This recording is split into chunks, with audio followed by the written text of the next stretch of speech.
আসসালামু আলাইকুম সম্মানিত দর্শক ভাইরা, সবাই কেমন আছেন? আশা করি সবাই ভালো আছেন। বরাবরের মতো আমি জহিরুল ইসলাম আরেকটি নতুন ভিডিও নিয়ে আসলাম। সম্মানিত দর্শক ভাইরা, এখন বড় মৌসুম, এই সময়ে চাষি ভাইরা কিন্তু ধান লাগান শুরু করেছে।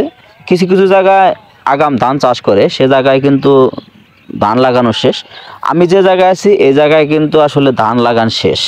ধানের বয়স অলরেডি 25 দিন। সম্মানিত দর্শক ভাইরা, আজকে যে বিষয়টা নিয়ে কথা বলবো খুব গুরুত্বপূর্ণ একটি বিষয়। সম্মানিত দর্শক ভাইরা, আসলে আমরা ধানের জমিতে পটাশ সার ব্যবহার করি।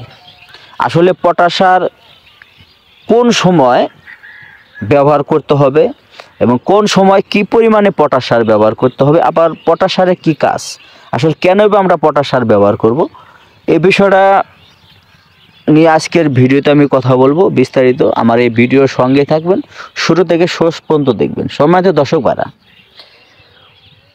মিউরেট অফ পটাশিয়াম কিন্তু ধানের জমিতে কি কাজ করে, প্রথমে যদি আমি একটু বলি, আসলে পটাশ সারের কাজটা হলে ধানের শিকড় বৃদ্ধি করা, ধান গাছের কাঠামো শক্ত করা, ধানের পরাগায়নে সহায়তা করা এবং ধান গাছের ফলন বৃদ্ধি করা এবং ধানে চিটা মুক্ত করা।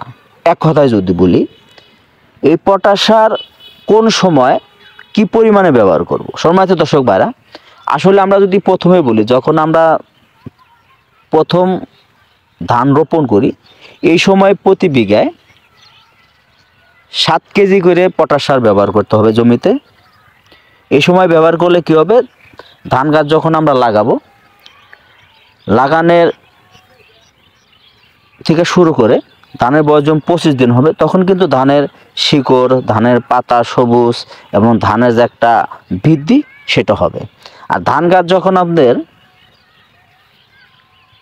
বয়স 45-50 দিন হবে, তখন আপনারা বিঘায় 7.5 কেজি ব্যবহার করবেন। কারণ ওই সময় কেন ব্যবহার করবেন, যদি আপনি ধানের জমিতে ইউরিয়া সার এবং বিভিন্ন ধরনের দস্তা জিঙ্ক ব্যবহার করার ফলে ধানের যদি গ্রোথ বেশি হয়ে যায়, ওই সময় পটাশ সার ব্যবহার করলে ধানের গ্রোথটা কমে যাবে এবং ধান গাছটা সবুজ এবং সতেজ থাকবে।